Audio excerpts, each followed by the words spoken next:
Hi everyone and welcome to the channel. Today we're working on something pretty different. With summer in full swing, there are barbecues happening all over the country, and along with our snags and chops, as a country, we love a good burger. So today we're making a burger press, but to take this one to the next level, we're going to be forging it from pattern welded steel for a real one-of-a-kind piece. If that sounds like something you're into, follow along and see how we made ours.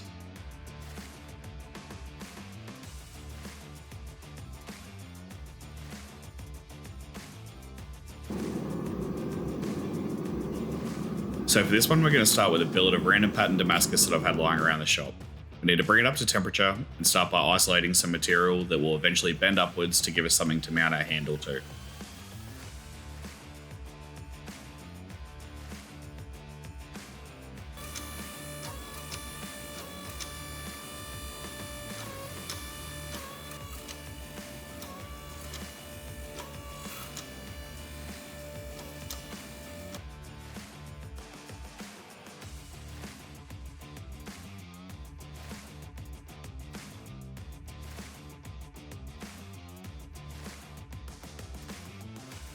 This process is quite foreign to me. I'm not used to making something with two matching sides and trying to get them to line up.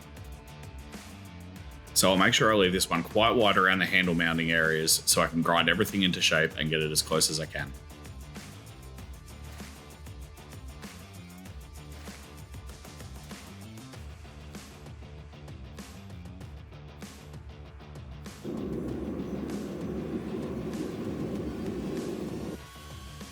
So after pinching that down on the hydraulic press, we need to stretch it out to an appropriate length. I'm not really working off any plans here, but the length of these side pieces will dictate how far away our knuckles will be from the burger when we press it. So I think somewhere around 60mm should be about right.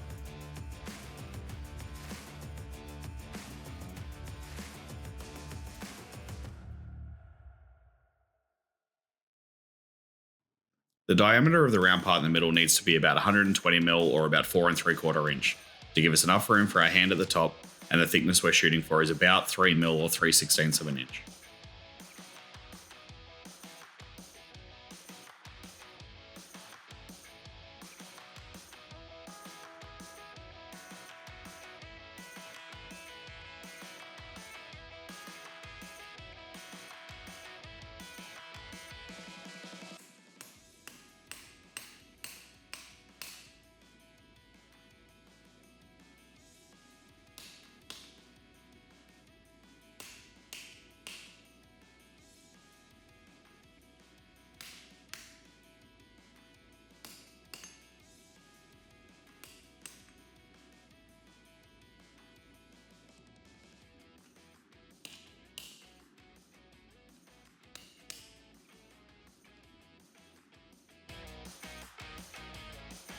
This piece here turns out to be heaps more steel than I need, but being an odd shape to me, I didn't know exactly how much I'd need. So I'm just going to forge it really roughly to shape, and I'll whiz off the excess with a grinder. Now that we have our rough forging done, I'm going to pop this one into the kiln overnight to anneal so it's as soft as possible for grinding and drilling.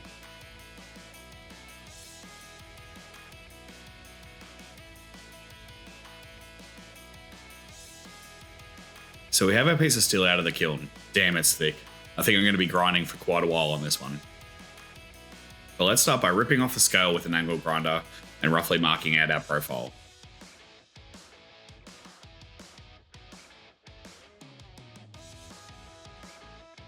So as we can see here, we have the round section in the middle where the burger smashing action will happen, and these two ear on the outsides. We'll bend these ones upwards to hold our grip.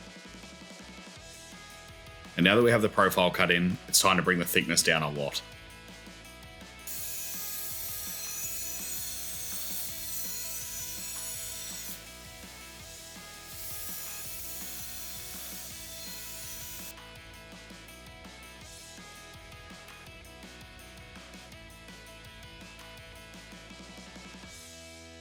And that was rough. I definitely should have managed my material better in the forging, but we got there eventually. To make life a little easier down the track, I'm going to bring this one up to 400 grit on the grinder now. We'll still have a fair bit of finishing to do after heat treatment, but this should give us a pretty good head start.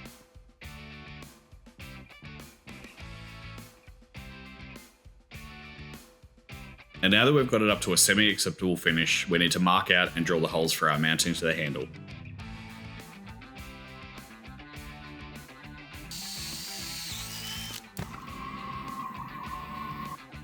With the holes drilled, we need to bend the tabs up that will give us our mounting location. So I'm going to heat the tabs in the forge and bend them over in the vise. These need to be pretty square and parallel if we're going to have any chance of them lining up.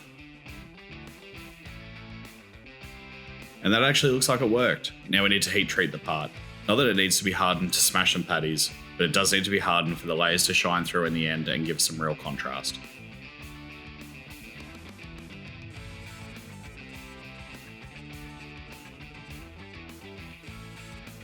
And into the quench we go. This is heaps more awkward than a knife, but it looks like we've hardened all the way through. Please excuse the creative camera angle here. We may have had a little fire, and I definitely don't want to destroy another camera. So here's our dowel that will become the handle. It's a bit over 100mm or 4-inch long and 25mm or 1-inch diameter piece of Tasmanian oak. First thing we need to do is get it chucked up in the lathe to drill the center hole. And now that we have it nice and secure, I'm just going to bore a 6mm or 1/4-inch hole down the center.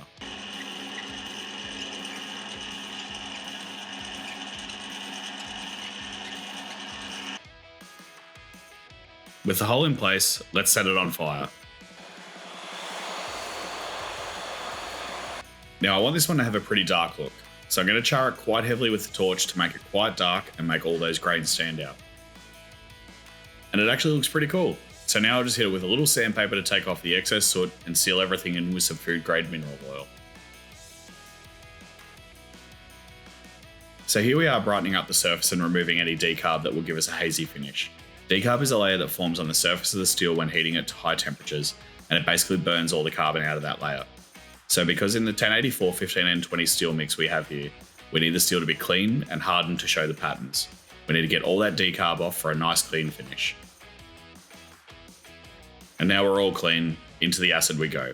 This is the glory part of making anything in pattern welded steel. Up until now you get a few little peeks of what it might look like, but this is when the contrast really pops. After a few cycles in the ferric, we have it etched down to our target contrast. It's time to fit the handle. So I'm going to pop the handle in place and slide a brass rod through the center, then really carefully peen over the ends with a hammer to lock everything down. And we'll even get a little bit of bling from the golden brass against the steel.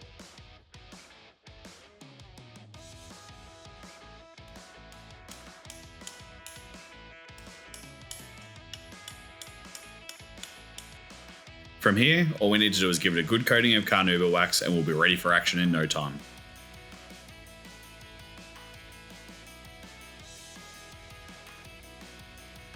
And there we are. It's far from perfect, but I'm sure it's sturdy enough to do what we need to do.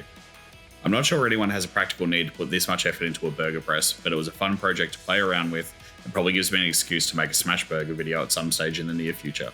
Thanks for watching everyone. If you like the video, please consider giving it a like and subscribing to the channel. Thanks guys, see you on the next one.